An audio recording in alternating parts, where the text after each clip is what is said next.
dari muda, dari dari anak-anak sampai punya anak, sampai punya cucu, belum pernah dikerjain hati-hati. Ciri orang yang matinya fasik seumur hidup tidak mengerjakan sholat sunat tasbih. Makanya kalau manusia ada muslim, ya, ada munafik, ada fasik. Tapi kalau jin, ada jin muslim, jin kafir, jin fasik, nggak ada jin munafik, nggak ada. Pernah dengar jin munafik? Nggak ada. Yang ada jin fasik, setan belek, tukang gangguin, jadi santet, itu jin fasik namanya. Kalau jin muslim nggak mau. Itu kalau jin kafir senang tepuk tangan, itu cirinya. Jadi kalau ada kejadian besar itu namanya jin kafir, tepuk tangan aja. Orang Islam berantem tepuk tangan.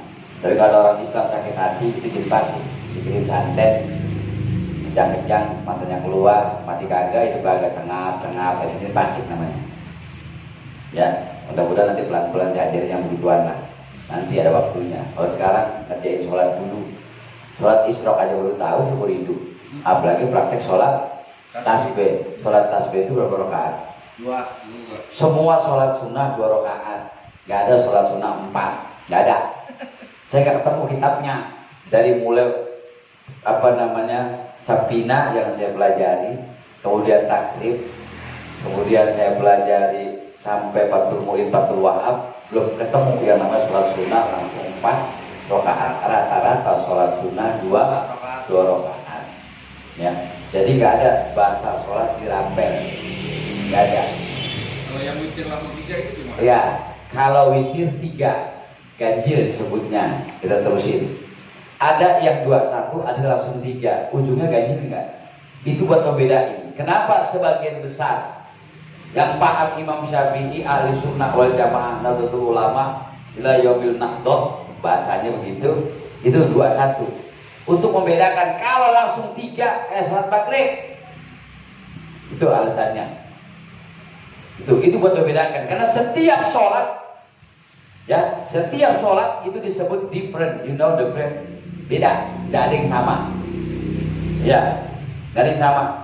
Kalau 2 rakaat witir, nggak ada tambahan satunya, sama seperti sholat subuh. Karena sholat subuh ada yang pakai kunut, ada yang kagak, jadi sama. Jadi nggak ada sholat yang sama. Khutbah Idul Fitri dengan khutbah Jumat bedanya di mana?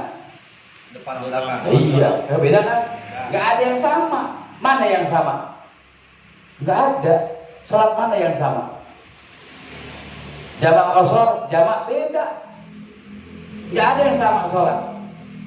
Sebutannya witir, ganjil. Tekniknya kalau sesuai dengan tarjih. Bahasa tarjih adalah bahasa memilih mana yang lebih tepat. Kalau bahasa dekat, anggap kita di antara kita yang hadir ini, mana yang jauh lebih dekat yang hadir, ya, sama Bos Anung, ya, ketika di luar. Bener nggak? Ini bicara ilmu tarjih. Kalau di rumah tanya istrinya, itu gampangnya. Jangan tanya yang lain, gak bakal tahu. Kalaupun ada yang tahu itu ngarang. Kecil kemungkinan kebenarannya. Kalau nanya nih, anu lagi jalan sama siapa? Sopian misalnya. Pasti bener Sopian, nggak percaya video call, iya lagi bareng. Bener, yakin ya? Oke. Ketika ada di rumah tanya, Bu, Bapak ada? Ada. Kok bilangnya nggak ada misalnya? Itulah menjadi kebenaran, namanya ilmu tarjih. Mana yang lebih dekat? Ya. Memang hadis ini banyak, ya, ada namanya istilahnya asbabul wurud, ya, disebut matan itu isinya, disebut sanad itu yang meriwayatkan. Tetapi sampai saat ini ulama sudah mengelompokkan, makanya ada ilmu hadis itu disebut tarjih. Tarjih itu artinya memilih hadis yang lebih dekat. Artinya dekat dalam arti akal pun bisa nerima, masuk akal.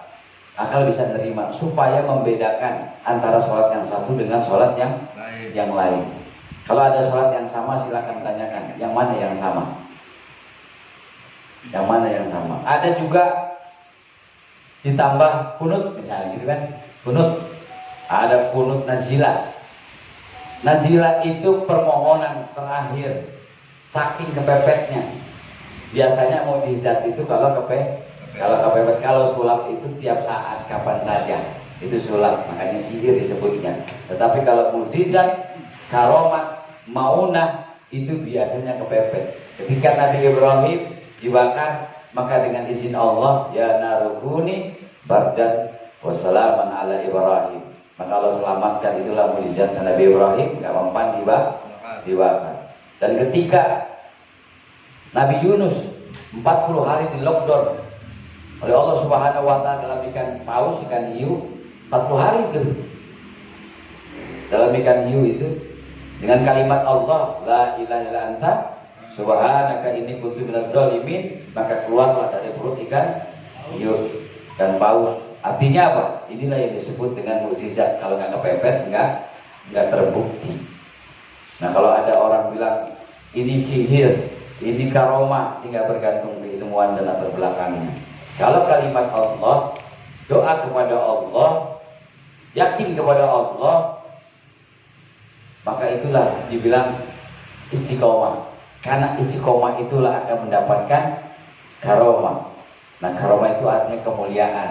Kalau bahasa manusia, kayak misalnya saya dekat Pak Anung misalnya, dekat, sering bantu segala macam, nggak berharap apa-apa, tapi tiba-tiba dikasih hadiah, itulah yang disebut hadiah. Kalau bahasa orang ibadah, karomah atau maunah.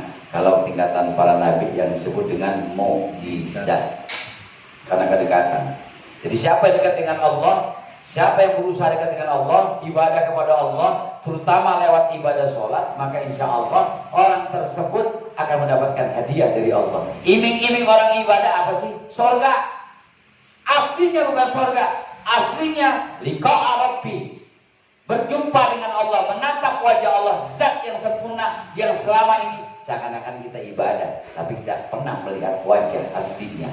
Tapi Allah janjikan kepada orang yang beriman, maka insya Allah nanti di akhirat orang yang beriman dan beramal soleh, ya pasti akan berjumpa dengan Allah dengan zat yang sempurna. Liqa'a rabbi, falyamal amalan salih wala yusrik bi ibadati rabbih ahada. Insyaallah mereka yang beriman dan beramal soleh tidak pernah menunjukkan Allah, maka orang tersebut akan berjumpa dengan Allah dalam zat yang sempurna. Jadi surga itu iming-iming, Pak. Kalau neraka itu ancaman. Kayak kita begini, ngaji kalau bocah ngaji kagak, yang ngaji ayah kasih jajan, dia nggak ngaji ayah kasih jajan. Itu sama seperti iming-imingnya begini. Aslinya suruh ngaji, begini begini.